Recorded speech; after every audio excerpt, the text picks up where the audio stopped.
This week, we welcome Peter Liebert, CEO at Liebert Security, to discuss the next generation of SOC, DevSecOps automation and breaking the model. In our second segment, we welcome back our very good friend, Mr. David Kennedy, the founder and CEO of Trusted Sec and Binary Defense, to discuss.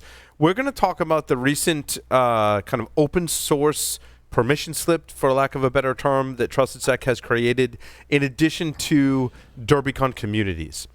In the security news, Disney Plus blames past hacks for user accounts sold online, why multi-factor authentication is now a hacker target, how the Linux kernel balances the risk of public bug disclosure, a critical flaw in Jetpack exposes millions of WordPress sites, no big surprises there, and Amazon... including ours, maybe. Right? And Amazon tells senators it isn't to blame for the Capital One breach. All that and more on this episode of Paul's Security Weekly. This is Security Weekly. For security professionals, by security professionals. Broadcasting live from G-Unit Studios in Rhode Island, it's the show where exploits run wild, packets aren't the only things getting sniffed, and the cocktails flow steady. It's Paul's Security Weekly.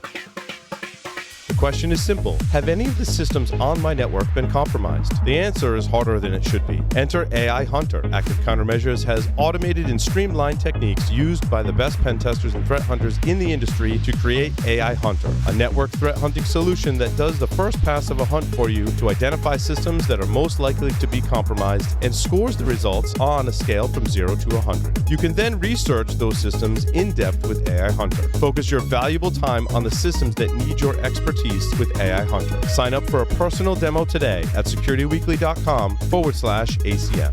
Are you an enterprise dissatisfied with overpriced analytics software that can't keep up with modern data? If so, then GravWell is the solution for you. GravWell is an unstructured data analytics platform for enterprises who demand total data visibility across their network. GravWell lets your security team go beyond the SIM and fuse data sources to correlate and answer questions you didn't know needed to be asked. Go to gravwell.io/security weekly for an unlimited data trial and gain uncompromising visibility today. Qualys is introducing a new prescription for security, and it's free. Global IT asset discovery and inventory. Activate it today at securityweekly.com/Qualys so you can achieve 100% near real-time visibility across your hybrid environments. And now it's time for our host, the man, the myth, the legend, Mr. Paul Asadorian. Welcome to Paul's Security Weekly. This is episode number 628, recorded on November 21st, because that's what my teleprompter says, 2019 at G-Unit Studios here in Rhode Island. To my left is Mr. Matt Alterman. Matt, welcome. Thank you.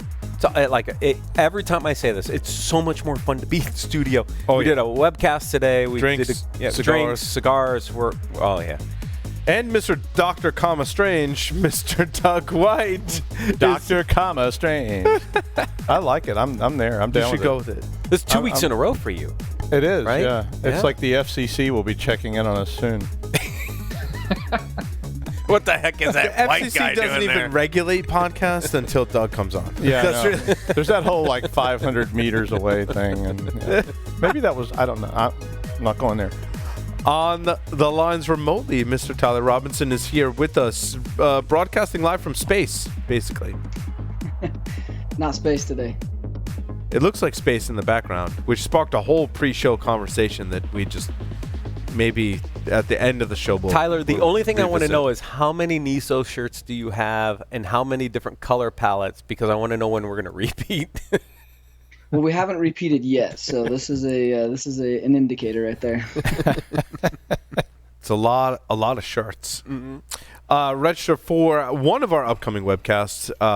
Not with Kevin O'Brien. I mean, you can, but it'll be in the on-demand. It's going to be an on-demand by tomorrow. And you should absolutely register for that and watch it on the on-demand library because it was awesome. It exceeded my expectations, to be quite honest with you. You want a storyteller? I mean, Kevin O'Brien is the master of telling stories. I'm looking at my watch. I'm like, but you know what? I don't care how long it takes because I am so engaged with the story right now. I just want to see how it ends. It was awesome. It ends with people dying, but I mean, don't all good stories, I guess. Sometimes. At least in the second reel. Some They stories. can come back in the third reel, but Right. I mean, the second reel, You can come back. somebody's got to die in the second reel. I mean, if you're a Star Trek or Or you could just even be a glowing ghost in the third reel, like. I think Star Trek, Star Wars, and Marvel, it doesn't. If you die, it's cool. Your contract can still be renewed. It can be renewed. Yeah, we saw that in the final episode. Well, that's the thing about comic books is there's always like an alternate universe where you can come back from. So that's true. yeah, I mean, there's always. It's It's easy, true. It's just like, oh yeah, they reached over the alternate universe and they brought back, this other. Is that the multiverse? Is that? I don't know. Anyway. It's just the alternate verse. Isn't that what they The call Multics verse? the? And then you start a whole new comic book thread. Come It's on, like did the- anybody get that? You got it. I got it. It's why they called it Unix as a pun to Multics. Yeah, because it got unique.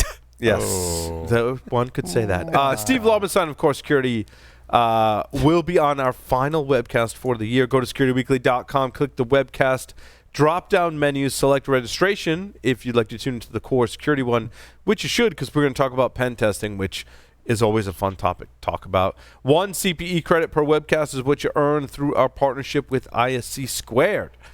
In this segment, Peter Liebert is here. He's the CEO of the security consulting company, ironically enough, Liebert Security, and is the acting commander for the California State Guard Cyber Operations Forces. Previously, Peter served as the California State CISO, where he was the primary state government authority charged with ensuring the confidentiality, integrity, and availability of state systems.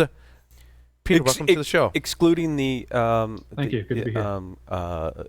The utility. Oh, sorry. No comment. Yeah, well, from a digital perspective, we can't deal with wildfires. And Peter, Liebert Security. I named mine Alderman Advisory. I mean, you got to keep the name in the company. So that's toast. Great. Strange I appreciate Security. That would be a great name. Mine was named Oh. White Power, but then I had to change it, so it was like a problem. And For those listening, Doug's last name is White. So, that just wasn't Doug's random thing. Now YouTube's going to be checking in on Oh, us. boy. And- Oh, Right. yeah, we're Exactly. blocked. That's it. That's it. That's Yeah. it. We're gonna, YouTube channel's done. we're gonna have to post this video in our own means. but now my and- phone is blowing up with new friends. I know, right? Wait, which podcast am I on again? We're not sure. Peter, why don't you get us started? How did you get your start in information security? Sure, yeah. So I've always been really computer savvy growing up, and I joined the military. Went to the Naval Academy, got out, did 8 years active Navy, and this is between 2000 and 2008. So the only real way to get into cyber at that point was Intel. That really didn't interest me. So I went logistics, and then just after I get out in 2008, they start looking at cyber and forming something called Cybercom. So I guess I missed it on the military side, but I went back as a civilian and worked in Cybercom and an Office Secretary of Defense for cyber policy, and then over at FireEye for a bit, and then got picked up as a state CISO, and now I'm the commander for cyber ops for the California State Guard, and I have Liebert Security, which is better than White Power. It's probably true, especially in California. Just saying. Fair enough. I know what this episode's going to be called. I'm just genuinely curious, Peter. What's it like being the CISO for the state of California? I had hair when I started. Yeah. Enough said. It was actually it was awesome. I mean, it was huge. It was like a multinational, right? So we had 148 departments, executive branch entities. We oversaw about 300,000 people, about 500,000 endpoints. But what's interesting, it was a very, just like a multinational, it's a very matrixed organization. So I set policy and standards at the top, and that trickled down to the 148, which all had their own ISOs, and then they put in their own requirements, et cetera, based off of whatever work they're doing. So you had your folks from FTB, Department of Motor Vehicles, you name it, all the different services you get in California. It was a blast. I mean, there's some great professionals in the organization. It was not easy, but we had a good time. We did a lot of really good things. Yeah, I mean, California, if you were to break California out as its own separate entity, it's like the third Its own separate largest country? economy in the separate world, we beat right? the UK. Yeah, right, exactly. And so when you think about that for a second, think about all the different impacts that the state of California has to manage across the board as potentially the third largest economy in the entire world. So you definitely had some challenges managing the security portfolio for the state.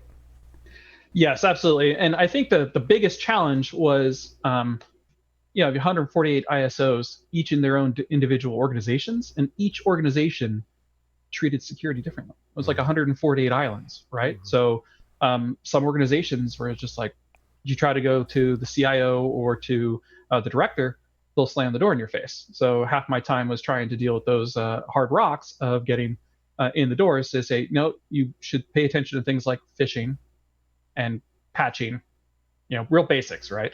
And just getting airtime with them. Some are fantastic. I mean, they had great budgets and great people and etc. But it was really feast or famine, which was it's hard. It's hard to deal with that entire environment, but it was great. I really did. What would you say your biggest accomplishment was while you were there? I'm sorry, I'm not actually getting your feed, Tyler. I don't think. He said, "What was your greatest accomplishment while you were there?" I'll translate. Thanks. I can't hear from space. Sorry. Yeah, it's space language. It's like, I'll go Morse code next greatest time. Achievement. I would say. All right, I'm going to give you two. First was we stood up the first 24/7 SOC. As far as I've heard, like a holistic SOC, so not an MSSP in the U.S. for states. That was awesome. We did it in 6 months. Went from nothing to rocking and rolling 24/7 with butts and seats. Within the first year, we stopped several hundred incidents from occurring. So that was a pretty wild ride. It was great. Peter, but you expect something like that, yeah. How did you get, given some of the barriers, and it sounds to me like doing security for a state is very similar to university, right? You've got your various constituents in the different departments, right? Running a state is very, very similar. How did you get the data from all of those different departments into a central repository to be able to do security operations? Yeah, sadly, at first it was SneakerNet. So, we're talking, hey, send me Excel files with or your attachments from your reporting from your different platforms, etc. Right? And keep in mind as well, we really, from a central perspective, at least at the start, had zero visibility. It was almost just strictly a policy shop. But the state actually has, a set number of internet, connection points. So, and so it was a perfect opportunity to sit on top of that and get some visibility across everybody. And as soon as we did, the lights turned on, and it was phenomenal. But each of those 148 departments have their own requirements for, policy, what type of business they run, whether or not what type of data is going across. And so you have to be cognizant of that and make sure that it's a trust-based relationship. Make sure that they know what you're doing. Like I did at the university, did you use the data you were collecting from, because you had their internet access, and even if you're collecting NetFlow, you can be like, yeah, that department's owned. And so you go to that department and they'd slam the door in your face, and then you'd slip a note under their door and you're like, you've got like 8 machines that are compromised and here's why. And then they would like call you up and go, yeah, we saw that. And I'm like, I'm just here to help. Like, no harm, no foul. Like, I'm here to help. And it didn't work 100% of the time, but most of the time they'd go back, they'd open the door. Okay, Paul and team, they're here to help. Like, I'm not judging you. I'm not going to shame you. Like, it's not why I'm here. Like, I just want to help you. It was a similar kind of experiences. Spot on. We, or ran a couple hundred incidents within the first year, and just swag probably like 10 to 15% was that exact scenario. Knock on the door, and depending on who you get. And the other component, and keep in mind, this is the state, right? So again, feast or famine in terms of expertise on the other end of the line. So, and a lot of MSSPs, in the private sector deal with this all the time. So also FireEye, we saw this. Hey, get on someone on the horn, and they're like, I'm sorry, what's a computer? Like, how do I turn it on? Yeah. And what's going on? Right. So trying to translate that and into action that they can take so they can actually understand what is occurring, why it's bad. And then also, to your point, have trust of saying, all right, we're not going to shame you. We're here to help. That was a difficult we kept getting with state and government kind of things where you'd get somebody and you call them and you go, hi, is this a high-tech crimes officer? And they go, yes. and then they get really worried, and eventually they would say, I'm only the high-tech crimes officer because I had a computer sitting on my desk when they came through and designated who the high-tech crimes officer was. Right. I don't actually know anything about it. I've never turned it on, and I don't even touch it. They just won't let me take it off my desk. Or you had people that knew what they were doing, but all of them were very, very nervous about talking because they don't want to look bad. And, you know, I've seen this with military law enforcement through the years and government, is that they don't want to look bad and they feel like you're coming in there to try to, you know, hurt them, or you're going to expose that they don't really know what they're doing, and university too. And everybody gets real nervous. And if you can ever convince them to trust you, then they're like calling you every day. Like, well, what do I do now? You know, it's like, oh, well, if we did this thing you recommended, how do we do that? And we don't have any budget. Could you come set it up for us? But that was great. I was glad to go set it up because I was like wanting them to have something. Because it was scary. I think what we've already established is that the shaming game is not an effective measure to improve information security, right? And we do similar things. We've talked about phishing a lot lately. Shaming the user and telling them they're bad is not a way to get them to improve their behavior, right? Absolutely agree. Exactly. Absolutely agree. So, I mean, it's you're going to maybe get an initial reaction that might get your initial goal, but anything moving forward, they're going to fight you tooth and nail. Right? I mean, 100% agree with you. So, Peter, we talked about number one, building the SOC. What was number two? You had a second one. I want to make sure we close that loop on that first question. And this is probably the most difficult one. The SOC was easy. The second one was really spearheading the effort to try, from a security standpoint, to try to integrate security into product development. And we had just stood up as the state the first DevOps practice, like team, if you will. It was entertaining. So then trying to come in from a security standpoint to help out, that was a challenge. Yeah, so because it's total brownfield. I mean, you have all sorts of personalities and conflicts and everything else. It's of course. And look, when you think about the DevOps movement and developers in general, they always see security as kind of like this outside thing that like tells them no and wants to stop the application from being deployed. And so I'd love to learn a little bit about some of the things you had to do to try to convince the developers that you could integrate security into a DevOps pipeline and in a way that didn't slow them down, that made them engage with the security teams. Because I think this is an area where a lot of organizations struggle right now.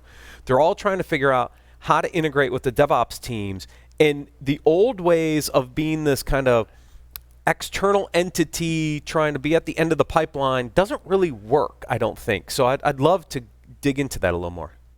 So I'll have to gloss over a little bit just because, you know, I don't want to name and shame too much here.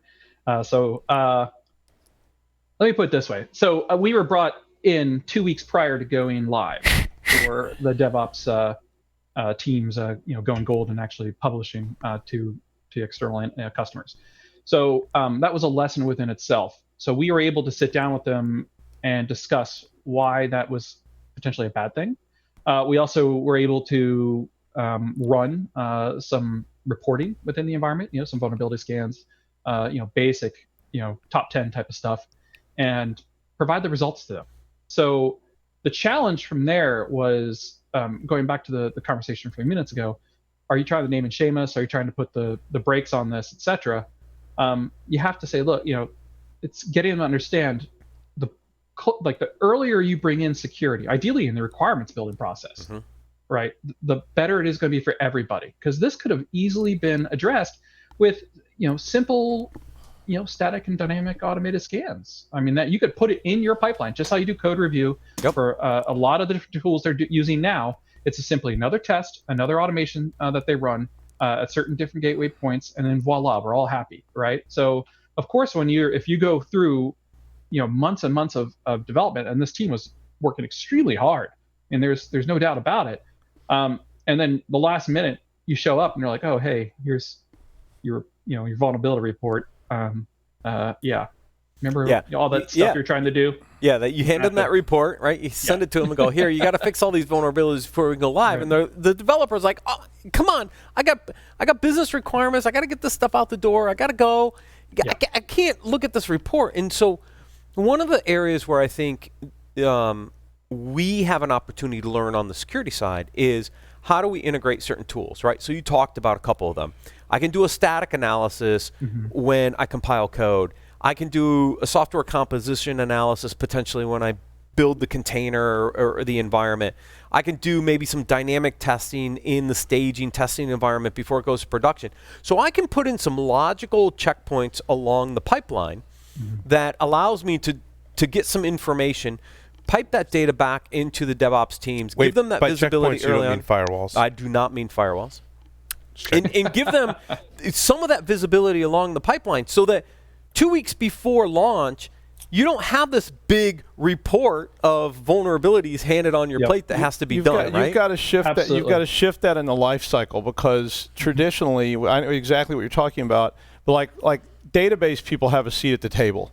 So when you first sit down a life cycle and you start speccing something new, the database people are sitting right there, and they're going, that can't be implemented. Do they have a seat or a row in the table? Well, it's a row, yeah. A column, a row. But I mean, you've got to have the security people sitting there now too, and that input has to start at the beginning of the life cycle instead of at the end. Do security people inject themselves into the table? Oh, they do. And I mean, they're injecting themselves like all hell at the table. It's a great SQL injection. Sort of spewing all over the table. Actually, was more But I mean, until that level of respect gets there, and they're sitting at that part of the meeting, it's going to continue to be a problem, because then it becomes like the database people. DevOps people hate the database people too, because you go to the database people and you say, I need to access this and I need to access this. And they go, oh my God, no, it'll be the end of the world. But you work through it at the beginning, and then that's just part of the spec. Well, until the database people just, until you bypass them. Well, yeah, the developers you just bypass them all. You're like, own. I'm going to use RDS, and forget the database admin. I'm putting all this data in RDS. Forget all you guys. I'm going to spin that environment up in AWS, and I'm going to go. True story. Plain text password. Yeah. True story. I walked into work one day, and I was like, what happened to our database container? And the developer was like, oh, we just stood up RDS, and that's what we're using now. I was like, oh, my God. Okay. Okay, well, thanks. Yeah. I mean, not bad. Not Good bad. move, yeah. Good. Okay. It's cheaper than Oracle. So there you go. True. And you have to worry about the light. Just hard code the credentials in the firmware, and everything will be okay. That's fine, right? Hard code the Just post it on credentials GitHub, in the right? code and everything. If the password is tour, nobody will ever figure it out. That's true. Or just post it in GitHub so you can remember it. Exactly. Right. Exactly right. That's how everybody else does it, right? Yeah, because GitHub won't store it like forever. No. In the history. Or in clear text. And who would look there? Oh man, yes, so many painful memories. I can But I imagine would with say- 100 some odd departments in an open. I mean, it sounds like 148 different places. I can imagine all the fun. It really does sound like you were managing a university. It's the parallels are just It's very close, and I've talked to a lot of CISOs over educational institutions, and it's so close, right? But there's no university that big. No, but you have some professors, so to speak, or some maybe lab one or two, networks, and that's it. Yeah, Compared to California? Maybe not. Yeah, maybe you're right. Maybe Not compared to all of California. Oh, there's got to be at least one in Texas that's pretty close. No? Maybe if it's the whole system, maybe, but I don't know. Maybe maybe the some whole of system. Yeah. Yes. Okay. Who is the largest university? It's somewhere in. Is it Texas? No, no. It's the online Phoenix University, the online university. They have more enrollment than anybody else, and they're probably one of the most distributed. I guess it They are depends on big, how you yeah, measure it. They're huge. They- I ran the it is. demographics No, it is. on them. That's the So largest, it's the largest university out there. It's just academic institution. Yeah, if you call it academics. But, I mean, they're just, think But like about SUNY, there are hundreds of thousands of students SUNY distributed is all over the place. It's a massive. massive organization, but I still don't think it competes with California as a state. Just don't. So Not to mention what the kind of politics. what kind of major incidents were you typically dealing with? What kind of like threat actors and some of the biggest things that your SOCs were seeing and having to contend with? Plead the fifth. No, I'm just kidding. Fair enough. You name it. I mean, so we saw pretty much every one of the APTs. I mean, not their gunslingers, right? We weren't that sophisticated to be able to detect them, but we did detect a lot of malware from different crime labs, different organized crime institutions, etc. Some ransomware, a lot of Bitcoin mining. And then a lot of just generic stuff. I mean, patching is difficult when you have such a large enterprise. Patching has always been the challenge, and still will be. For a long time, will be the challenge. And so, the variety of stuff that I saw was entertaining, to say the least. And that's not centralized either, right? I mean, the states I work with, every entity in the state had its own silo that had done its own bidding process and its own acquisition, and when they were at every level of like development, some, like you said, some are famine, some are feast, and everybody's in between somewhere, and none of them cooperate, and they've never shared any information at all. Yeah, I mean, and that's a huge deal. And so actually one of the best things we did was start trying to centralize, not just from the detection and visibility standpoint, to help them, all the different departments out, but also from a centralized procurement component. So we wanted to really try to bring standards for the different products that are out there. I mean, when we did our first survey of what type of endpoint companies are currently, in California networks, it was literally every single company you can consider, like this, and different variants, different packages, right? We got 5 modules here, I got 6 here, just the base level here. It was just a nightmare. So we're trying to standardize what that looks like. We put out the first policy that I think I've seen in the country on endpoint standard, like security standard, which we're looking for AI driven or core ML based, endpoint security products that has the ability to do like EDR as well as EPP, and have some standards around that. So there was a lot of pushback when I put that out, because most of the folks that were out there currently deployed do not meet that standard, and they won't. So that was a big deal, and that helped raise the waterline a bit for those departments that were saying, hey, I have to talk. The only people I talk to are the sales folks, and they're going to sell me whatever they think they can sell me. So what do I need to work from a product standpoint? Where do we need to go? So we started standardizing from that. And that helped. Peter, how many employees were encompassed in California by the state departments? The state has about 300,000 full-time employees. So you're protecting basically a large enterprise that's highly distributed. You cannot think of a more distributed type of enterprise. I mean, every satellite out there for DMV or different services, every county has components. I mean, some in mountains, some in, you name it, right? Right. It's 148 entities, 300,000 employees, roughly 20,000. University of Florida's listed. And don't forget, politics is involved. So there's all this other stuff too going on where it's like we can't work with them because they didn't support him in this thing over here. Yep. And do you get to send Arnold out to like scare people into compliance? I would have loved Arnold. Wouldn't that be awesome? If you weren't there when Arnold was there, though, right? I was not. But I mean, he's still around, so you could get him and like call him back into service, and you put the leather jacket on, and you send him out to like a town. One reason I love Arnold is because when he was governor, what I read was he set up a tent where they would go and smoke cigars because he couldn't smoke in the buildings. He had a smoking tent. He had a smoking tent. Pretty cool. Yeah. I can believe that. That would have been cool. You might have got some compliance too when he shows up.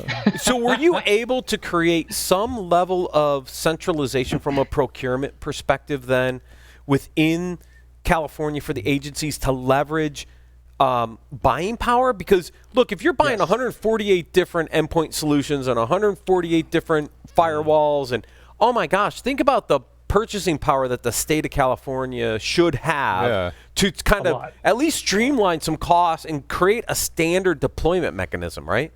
Yes, absolutely. So that was my parting shot, my parting gift, if you will.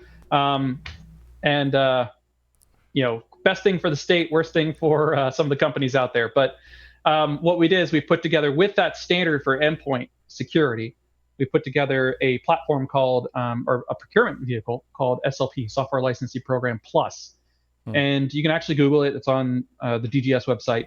And what that did, it actually formalized that if you're a government, a .gov, or if you a .edu, in fact, you could use this vehicle and every license counts towards each other. So we have actually, as you get more people to buy this product, the price will go down over time. So that was a big deal. And it was actually kind of fun putting together that tier, the tiers of different, licensing discounts. When you're like, I need your 500,000 plus model. But now, Peter, you didn't have EDUs. Were they separate from?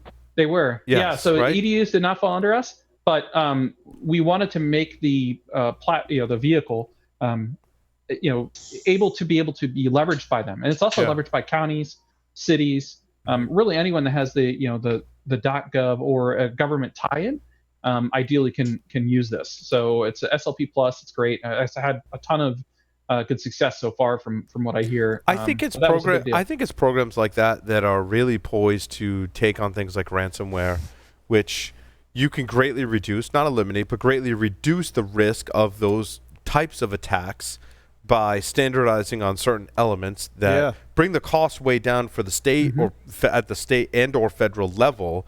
And you can better understand the risk too, because when it's completely heterogeneous and it's just like you have no idea what's out there, you have no idea what the risk level really is. I mean, because you got every version under the sun, you've got every operating system under the sun, and you don't know what the threat is. It's the ocean model like we have. No, here, it is. right? When you start to standardize it and you say, well, now everybody's doing this, at least you know what the risks are. Maybe it's not the best system. You say, well, we've got to run everybody on this platform, but at least you know what the risks of that platform are, whereas before you just got total chaos. Totally agree. I mean, that was my first 2 years, was just understanding where we are as a state, like how is everyone doing, and just getting visibility into all the different networks, etc. Because even the statewide network, which had a majority of the departments on it, was not complete. Right? You have multiple different entities with their own networks, own data closets, etc. So trying to find visibility of where everyone is and then identifying a standard to do that was literally my 2 years of my job. But Peter, how did you deal with the politics? I mean, I don't want to leave this out of the conversation, and I don't want to get too political, but we are talking about a state that has talked about seceding from the U.S. We're all talking about a state that has banned straws. But on a more positive note, they have passed legislation that I've largely agreed with from in certain breach notifications, CCPA coming down. Some of the legislation that they've passed, I'm like, I actually like they've passed legislation that is in contrast to federal legislation, and in some cases I agree with the California legislation. Now, in other cases I don't necessarily agree, but I mean, let's face facts. Paul's got to have his straw. We're all not going to agree on all of the policies passed by every politician. We use metal straws, not plastic straws. We do, and I'm going to tell you right now, the tortoise or the sea turtle is not going to eat the metal straw. So we're going to. No way. So it can go in either direction, but knowing that there are very strong political views in California that can often contrast what is being passed in other states and federally, how did you deal with the politics that often swing in a particular direction? And again, some I wholeheartedly agree with and others not. How did you deal with all of that? I didn't really well. I suck at politics. Well, I mean, look. So you say, look, I want to talk about this for a second, because you just said it took you 2 years to figure out what's going on. Look at the average lifespan of a CISO at 18 months, roughly. It took you 24 months just to figure out what the heck was going on before you could even make an impact to a set of programs to actually help the state going forward. And if you think about the average lifespan of a CISO, you don't have a lot of time to really learn the environment and understand what's going on, to be able to start to make change in an 18-month time frame at a large enterprise that's 300,000 employees, right? So, I mean...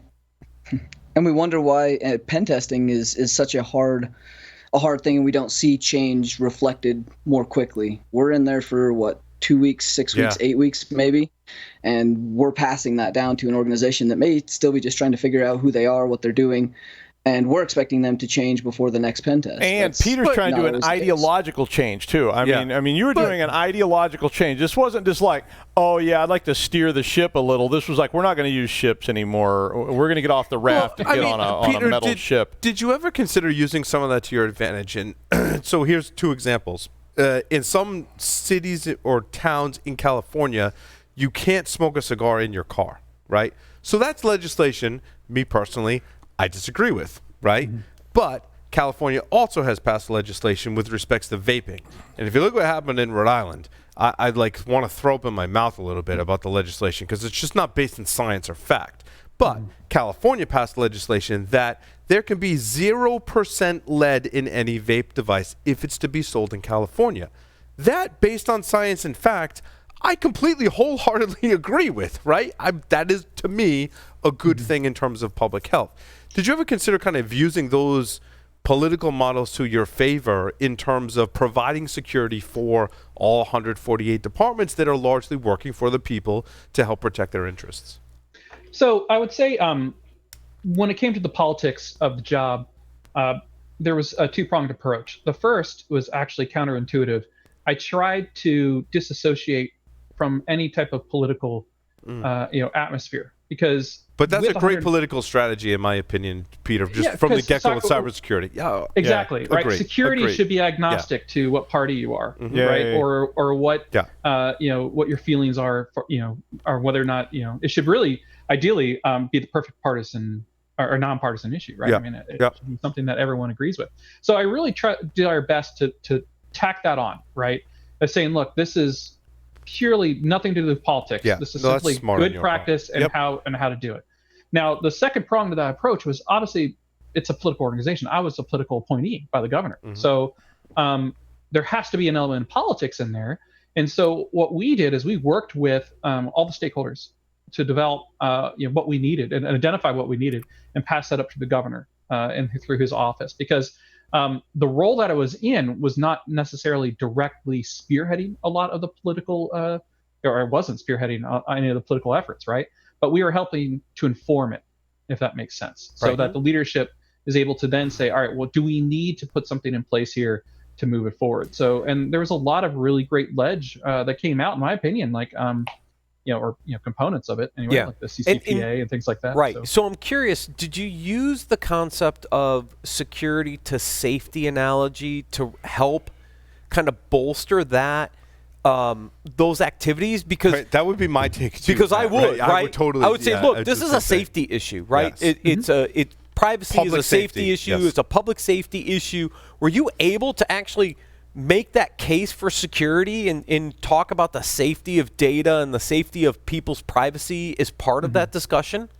Absolutely. I mean, when you think of all the different types of services that were, are given by the state of California, some of those services, if they go down, people die, right? So that is certainly, we definitely did play into that, and we clearly put that as part of our risk scenarios, right? So we really tried to bring everything that we did up to a level of risk so that the state legislators and the governor's office and the directors and secretaries, et cetera, that make the ultimate budget decisions understood that this is not simply, hey, you're patching, but rather, oh, okay, if I don't, then that increases the risk of this network going down, which then potentially could be catastrophic.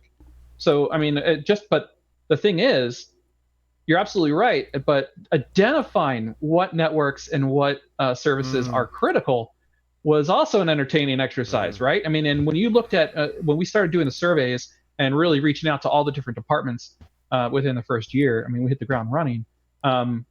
Just getting back, all right, what's your critical systems? What are you, if something goes down and people die, that's critical, right? And just defining it so they can actually provide that information. That basic fundamental of asset discovery, asset criticality, and then a set of security and or safety controls that need to be in place to protect those systems. That's just fundamental, which a lot of organizations struggle with, and probably you did the same kind of, had the same struggles in California as well. Absolutely, it was back to basics. Really, to initially get us through the gate, it was literally back to basics. What are your risks? Let's look at doing your data classification. What do you guys do? What do you have? And what are you retaining? What are the services? How are those being given, et cetera? And just getting them to the different organizations to identify that was huge. And then stemming off of that, your visibility can then focus on those areas, and you can pay more attention to it, and everything else kind of falls in line. So that was certainly the back to basics. As that slipped into profile, I think at least what I saw in Washington, I saw in several other states, not California, was as it slipped into profile, you suddenly saw people realizing that it wasn't a partisan issue, that it was about safety, it was about the good of everyone. And all of a sudden you saw those little light bulbs start to go on and people stopped fighting about budget or whatever, and they went, yeah, we really don't want this system to go down. Because I saw that in several meetings, including in Washington, and sat in a couple of meetings where there were people that were foaming at the mouth at each other, in other contexts, but in the security issue, they were like, yeah, we really don't want the Social Security Administration and OMB to get taken out. Right. And they didn't. And I never saw anybody argue about those things. And when it got gelled into that the needle sort of tipped in the profile, people realized how important it actually was. Initially, I think there was a lot of pushback because people didn't even know what we were talking about. Yeah. I mean, we were going to these meetings and you're telling them about, well, there's like ransomware and hackers and they could take you down. And they're going, son, this is what was told to me by a person with some hardware on their shoulder. Son, a Hellfire missile will come down the chimney and that problem's solved right then, boy. And I went, what if that's a school? Yeah. You know, and they were like, oh, well, no, wait a minute. What are we talking about here? But as you saw that needle move, you suddenly saw those same people realizing that those were bad things that were hard to deal with, and we needed to deal with them, and we needed to deal with them soon. This is where I think California's actually done something interesting that the federal government could potentially learn from. Is you don't turn this into a security issue, you turn this into a safety issue. And if you do that correlation correctly, things like the breach notification law and the privacy legislation coming out of California could actually become something that the federal government could rally around because they're looking at the safety aspects, not necessarily the security aspects. Because look, at the end of the day, the people sitting in Washington, for most people, don't understand malware and hacking and the aspects of how it happens, right? You kind of take that language out and say, look, this is about creating integrity right, and safety for our citizens. And then you could actually rally behind, in a nonpartisan way, to your point, to actually put some legislation in place that puts safety mechanisms in place to protect the citizenry. And I think that's what's missing in Washington. And I think you did aspects of that in California that we should learn from a little bit to say, can we do the same things at a national level and create what's hilarious? We established before this segment that we're all Marvel nerds, and we're going to talk about Disney Plus. And one of the cartoon series, because I didn't go back and read a bunch of the comics, right? I'm not a huge comic person, but I know. But I liked watching the cartoons in the movies, right? Yeah. But the cartoons are really cool. I started watching The Silver Surfer. In the first episode of The Silver Surfer, is it Galactica? Did I get that right? Galacticus, right, is destroying planets. Yeah. In the very first episode, there are two races who are at war with each other. They come together because they're like, oh, crap. Like, they got ransomware. Galacticus is going to destroy our planet, and like that's really bad. So we should band together. That's exactly what. It's a safety. It's a safety. It's a safety discussion. I will say I have seen that in Washington. I've been in the meeting. I saw that.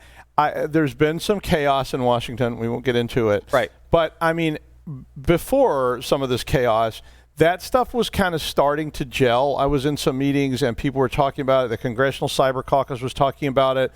And Congressman Langevin, who's a congressman from Rhode Island, was one of the heads of that caucus, and they were starting to talk about just exactly what you're talking about. And the other person sitting across the table was from the other side of the aisle, and they weren't fighting about all these other things. They were starting to talk about how do we do what's best for it, because they don't want their phones ringing with constituents going, right, I'm screwed. What are you doing about it? I got ransomware. My bank account got hacked. I got this, that, and the other thing. They got other stuff to worry about. I mean, but things are a little derailed at the moment because there's a lot of chaos. But I think that stuff's still going on behind the scenes. I think it's still sort of churning along. Langevin has always been instrumental in making it a nonpartisan issue as well. Yeah, absolutely. And I mean, it's about like what Matt was saying, protection of our infrastructure right? and our citizens. Right. If we think about what the federal government's supposed to do is put certain protections in place for the citizenry, right? And if we talk about this not as a hacking, security, vulnerability, malware problem, but more about a safety problem. Yeah. I think you could get a lot more done about how do you put certain safeguards in place to protect the citizens. Can we do the same thing in our enterprises today? I'd love to, but again, preservation of our business. But it's the same conversation. You're absolutely right. But it's the difficulty of translating it and getting people to buy into it. Yeah. I mean, so there are some big hurdles there, right? So honestly, especially in today's political climate, and by the way, I should give the byline. What I'm saying does not reflect the views stance of anyone or the views of anyone else, right? Like no person living or dead. Yeah, you're right. Maybe Liebert Security. Liebert Security. The story you're about to hear is fictional. But there are big hurdles. One big thing is ownership. Yeah. If you have two separate groups that are vying for power, if one takes it on as a challenge and starts pushing forward, they own that issue. And I think you saw that with election security for a long time. Yeah. Right? Nobody wants to touch it with a 10-foot pole. And as soon as someone flinches and does, it's, oh, well, if you ever get hacked, it's their fault. yours, they didn't do enough. And so it's so difficult. And you have to raise it up to say, no, look, no, you are impacted just as badly. You need to, drop politics and look at it strictly from what needs to be done to protect everybody. And right? it did slip into money real quick. So this was the other problem, was that it slipped away from this obscure esoterica, and all of a sudden it was like, wow, whoever gets this contract is going to make a lot of money, because if you got the contract for the U.S. government. And so there's a lot of issues there, but I do think some of those conversations are being held. They don't get a headline on the news because there's too many other headlines to talk about. But I do think that there are some of those conversations are being held. I saw them being held in civil manners between warring parties from different color groups or whatever. But I do think there is something out there on the horizon. I wish it would get here faster, and I agree with everything. Because so here's what I'd like to see is I wouldn't want 50 variations of breach regulation, which we have, and 50 variations of privacy regulation, which we're about to go down because of CCPA.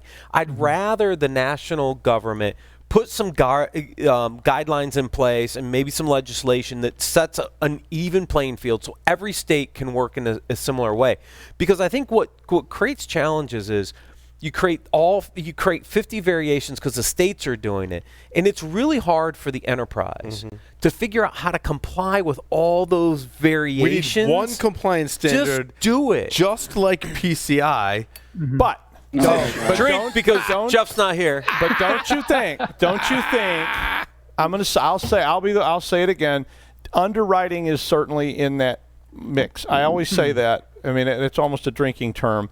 That underwriting actually drives some of that, because if it takes compliance to get underwriting, people will do it. Agreed. And if companies are underwriting things, they will figure out how they avoid these kind of costly mistakes in order that they don't have to pay out. And that may start with government requirements or whatever. But I mean, the only danger of laws is that they happen too quickly and get without enough insight and understanding to put the right regulations. So somebody passed a law against ransomware, and and says, well, I love that we're able to talk about politics without talking about politics, and everyone did a great job of doing that. Peter, I just have 5 questions for you to round out, and they're all about politics. All about. Are you ready to play 5 questions with Security Weekly? They are, in fact, not about politics. There are no right or wrong answers. One of the questions is multiple choice with only 2 possible answers. So are you ready? Fire away. Ready or not, I'm going to ask them anyway. So 3 words. I figured. 3 words to describe yourself. 3 words to describe myself, man. So this is one of these type of questions. Oh God. You can tell Peter's well versed because he repeated the question. He repeated the question back to me to buy him time. Yes, you can use Marvel characters. You can just say Thor, Galacticus, and kind of a little bit of Silver Surfer in there. Well, if I were to use Marvel characters, I would probably say Deadpool. Ooh, yeah. A little bit of Captain Marvel in there, and Marvel. Certainly Thor. Marvel, sorry, and certainly. Peter, if you were a serial killer, version? if you were a serial killer, what would be your weapon of choice? Probably hands. If you wrote a book about yourself, what would the title be? You can look behind you. You have a lot of options. Yeah, just grab one there. Let's grab one. The title would be, breaking security. In the popular game of Ask Grabby Grabby, do you prefer to go first or second? Do I have to play that game? I would say you don't have to play, but if you were to play, it's a hypothetical. The only way to win is not to play. I would go first. Choose 2 celebrities to be your parents. Live, fictional, dead, or otherwise. 2 celebrities. Or anyone. Or anyone. Live, fictional, dead. Fictional or means otherwise. Marvel characters, Peter. It could be Silver Surfer on a planet. No. Why would I use Silver Surfer though? What do you want to do? Hang out on a boogie board or something behind him?